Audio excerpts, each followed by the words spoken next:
शहीद डीएसपी सुरेंद्र सिंह का कल अंतिम संस्कार किया जाएगा। हरियाणा के हिसार में अंतिम संस्कार होगा। घर के पास ही शहीद डीएसपी को दफनाया जाएगा।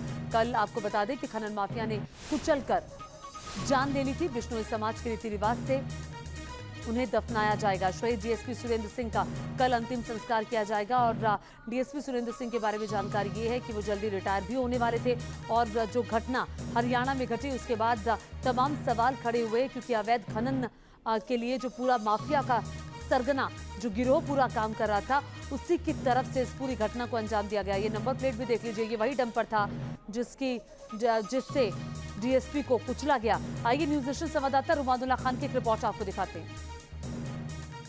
डीएसपी सुरेंद्र सिंह की निर्मम हत्या के विरोध में तावड़ू शहर के व्यापारियों ने बंद का आह्वान किया है। बाजार बंद हैं और जो स्थानीय लोग हैं वो इस हत्या के विरोध में मौन जुलूस निकाल रहे हैं, प्रदर्शन कर रहे हैं। इन लोगों का कहना है कि हत्यारों को फांसी दी जानी चाहिए। और जो स्थानीय दुकानदार हैं उन्होंने आज पूरे तावड़ू शहर की जो मार्केट है उसको बंद कर रखा है।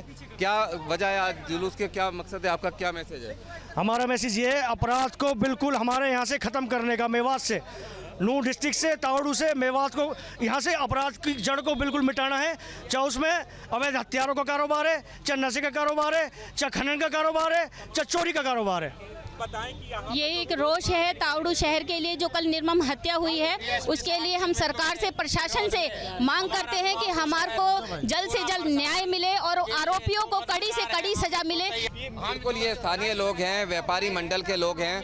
पूरा तावड़ू शहर का जो मार्केट है वो बंद किया गया है। हत्यारों को फांसी देने के साथ साथ इस पूरे इलाके में जिस तरह से अपराधियों का आतंक है उसका अंत करने की बात जो स्थानीय लोग हैं वो कह रहे हैं, स्थानीय दुकानदार हैं वो कह रहे हैं। उनका कहना है कि अपराधियों पर पूरी तरह से अंकुश लगना चाहिए और डीएसपी सुरेंद्र सिंह के जो हत्यारे हैं उनके खिलाफ सख्त से सख्त कार्रवाई होनी चाहिए। वीडियो जर्नलिस्ट सुमित के साथ रुमानुल्लाह खान, न्यूज़ नेशन, नूंह, तावड़ू।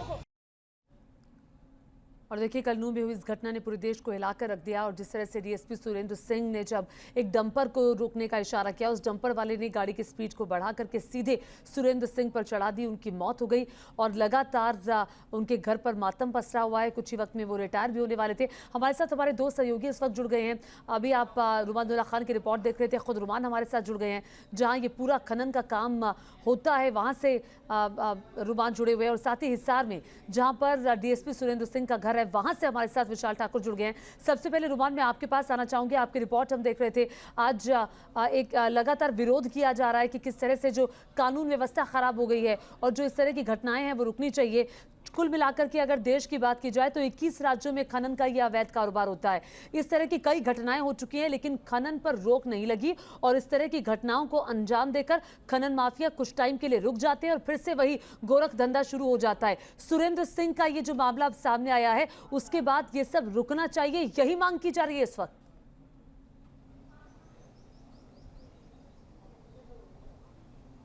देखिए, बिल्कुल मांग यही है क्योंकि सबसे बड़ी बात यह है कि इस पूरे इलाके में अपराधियों के हौसले बेहद ज़्यादा बुलंद हो चुके हैं और साथ ही साथ जो खनन माफिया है वो बेलगाम हो चुका है। उसका नज़ारा आप देख सकती हैं कि अरावली की पूरी पहाड़ी, जिस जगह पर सुरेंद्र सिंह बिश्नोई जो डीएसपी हरियाणा पुलिस के थे, जहां पर उनकी हत्या की गई, ये पूरी पहाड़ी को गंजा कर दिया गया है। पूरी जो खनन किया गया है, पूरी पहाड़ को खोद कर ये पूरा पहाड़ी आगे से गायब कर दिया गया है। आप ये देख सकते हैं कि क्या हौसले हैं इन अवैध खनन माफियाओं के। और सबसे महत्वपूर्ण बात है कि जिस डंपर से डीएसपी सुरेंद्र सिंह को कुचला गया, उस डंपर पर जो एफआईआर है उसके मुताबिक जब वो डंपर को रोकने पहुंचे तब पीछे उसके नंबर प्लेट नहीं थी और आगे HR4A सिर्फ लिखा हुआ था। मतलब बिना नंबर प्लेट के वो डंपर लगातार चल रहा था।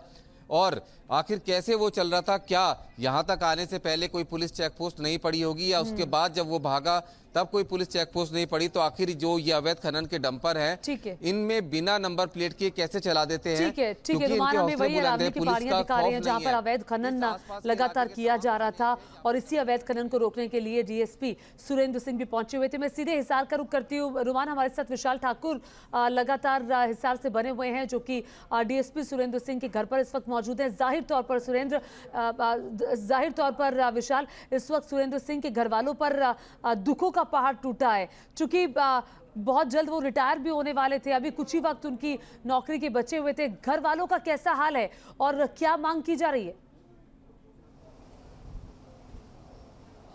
देखिए बिल्कुल, जिस तरह से जो सुरेंद्र सिंह थे वो कुछ ही महीनों में रिटायर होने वाले थे, यानी कि 4-5 महीनों में वो रिटायर होने थे और उसके बाद जो इनका पैतृक गांव है यहीं पर उन्होंने बसना था और यहाँ पर खेती बाड़ी करने की उनकी योजना थी। जैसे उनके जो भाई हैं, 8 भाई हैं, उसमें से 5वें नंबर पर सुरेंद्र सिंह थे।